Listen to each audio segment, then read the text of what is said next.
Welcome, people, to another episode of Polla Villa. Mrs. Sue, what are you doing? Where are you? I'm about to cut the pool liner, so I'm a bit anxious. It's got to be done accurately. We need to cut a little hole in it to fit the lights on this side. We fitted the jet thingies yesterday, and then we can fill it a bit more, and then we've got to do the skimmers and then the steps, and then it'll be ready. Very lovely when it's done. I need to find Tony.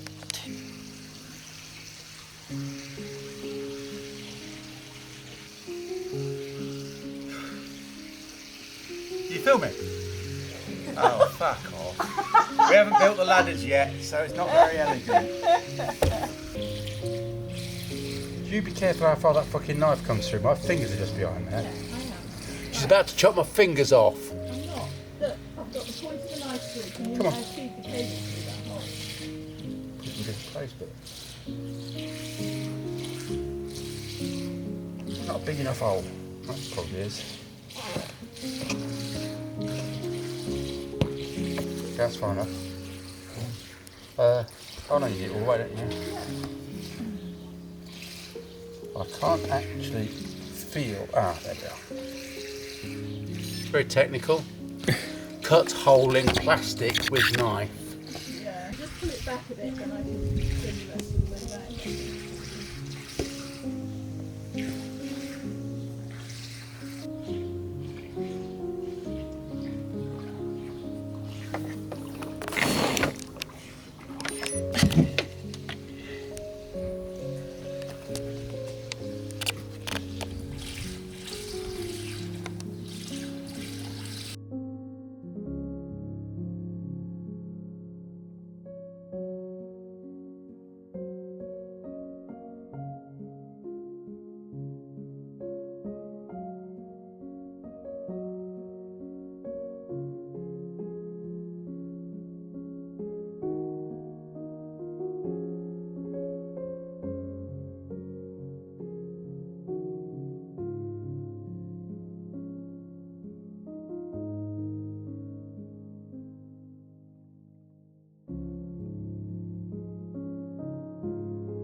Okay, so this is the green well, calling it the green well for obvious reasons, in the garden of the house next door, so the new house that we have.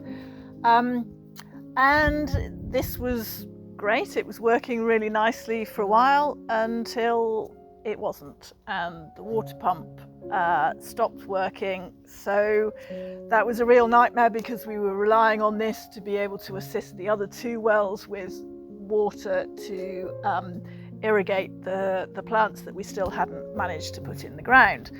So what we had to do was replace the well pump. Now the pump lives at the bottom of the well, so somebody had to volunteer to go down there, or somebody had to be told to go down there, and the person that drew the short straw was Kyle.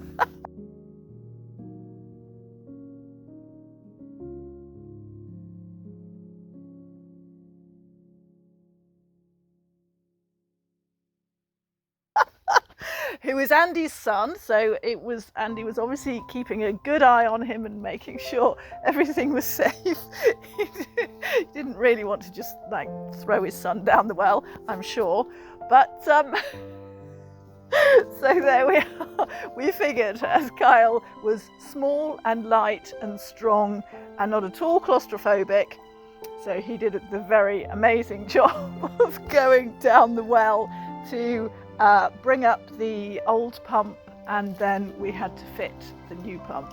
And the process still isn't finished though, so we don't actually have a working well here, but it's a work in progress, and when it's done it will be very useful.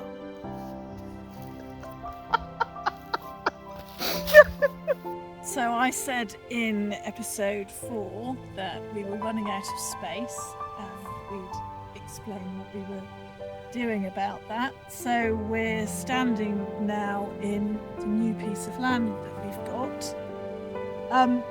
We did a deal with the neighbours who have agreed to sell us their piece of land here, which is much bigger than the original bit, and we signed a pre-contract with them, and we've also signed a rental agreement because we wanted to be able to start using it this year, so we can start the process of converting this to organic as well. So we've been very busy planting. Yeah, there's about 10 hectares now. When Marion pans around, you'll see lots and lots of green. We have weeded most of it, so there's a lot of plants which are sort of interspersed amongst rows of weeds. So we've weeded in between the plants and created the rows, but then the in between rows have got weeded, so it's very, very, very, very green. But it means we've got about 150,000 Scutellaria plants in, at a guess, something like that, which is really exciting. They're looking really, really good when we get up and close to them. And we've just planted Pulsatilla in the section just behind us, and up behind us over there we've got our Phytolacca patch, for those of you that are crying out for Phytolacca. So we've managed to expand the number of species, and by a long, long way the amount of space. We're right down to the woods and across as far as we can see to the corn over here, and right up to the road. So we've got like a little U-shaped section now, so from the woods down and from the road down, with a moist patch in the centre, which is excellent for what we need. We need different topographies, if you will, for different plants. So it's really, really, really exciting. It's keeping us massively busy. We typically get up at about 6 every morning to start weeding before it gets super hot. We've had 3 solid weeks where every day has been higher than 30 degrees and going up as high as 36, 37 degrees, which is murderous to work outside in. Absolutely horrible. Absolutely horrible. And today, though, we had some rain overnight and rain this morning. First rain we've had in really 3 weeks, which is going to do everything a lot of good. We're just a little bit nervous, apprehensive, shitting bricks about the amount of weeds that are going to suddenly explode now. The local population are going to really like the water as well as our plants. And so we'll see how we get on over the next fortnight. Up at 6, out at 6:30, finish at 6, maybe 6:30. So we get a good series of sessions of 12 hours a day of a mixture of weeding, planting, and possibly a little bit more irrigation. We'll see how it goes.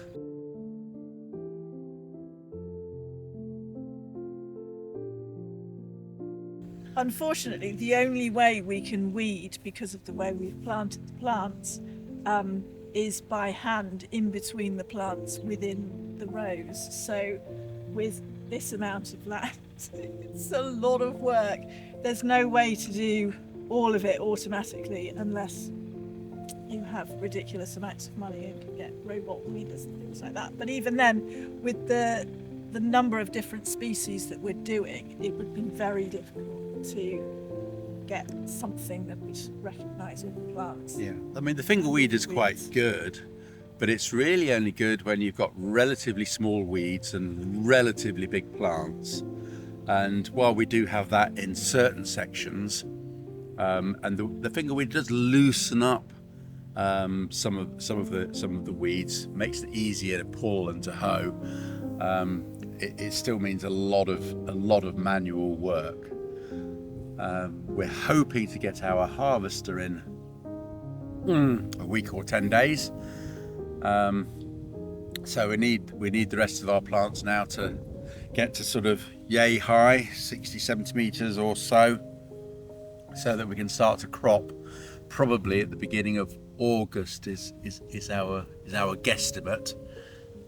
We're sort of weather dependent now, and as always, the scutellarians that we first planted over on this section are growing beautifully, and even though we see lots and lots of weeds down in the bottom of the valley, the scoot plants in between are sort of 30 centimetres high, which is really, really encouraging.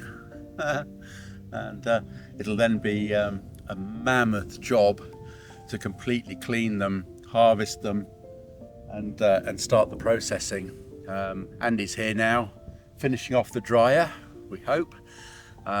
So that'll all be up and ready to go in hopefully about a week's time, and then we'll test it on something like this, some willow herb, some solidargo, some nettles perhaps, see what sort of results we get out of it, which will be really interesting.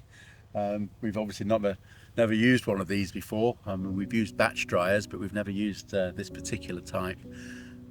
So we're looking forward to seeing how well it does. But, and there'll be plenty of weeds to process, so we can yeah, learn how to use it. yeah, we can weed and process at the same time. What joy! Today we're harvesting some of our skullcap herb. So we're running the harvester along the rows, and then once the hopper on the back of the harvester is full, then we bring it up to the processing area and tip it out so it's ready to get cut and dried. We think we're quite unique in the way we're processing, because the solar panels power the conveyor belts and the fans. So basically all of the moving parts are powered by solar power, and then the heat for the drying machine is from sustainably produced wood pellets. So it's all nice renewable energy.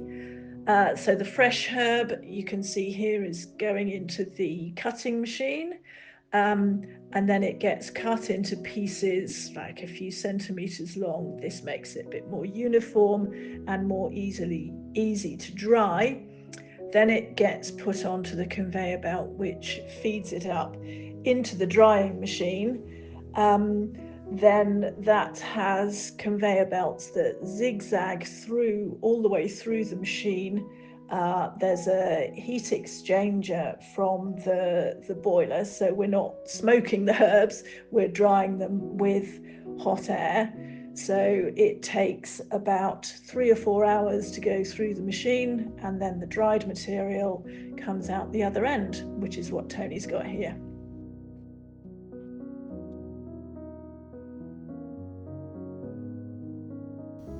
And now that we have this, over the next few days we'll be popping into Zagreb to the paying agency to register all the land, and then we can call the organic people out again to do more soil samples, and if we're very, very lucky we can get it certified for this year. If not, we'll have to wait and go through the normal process.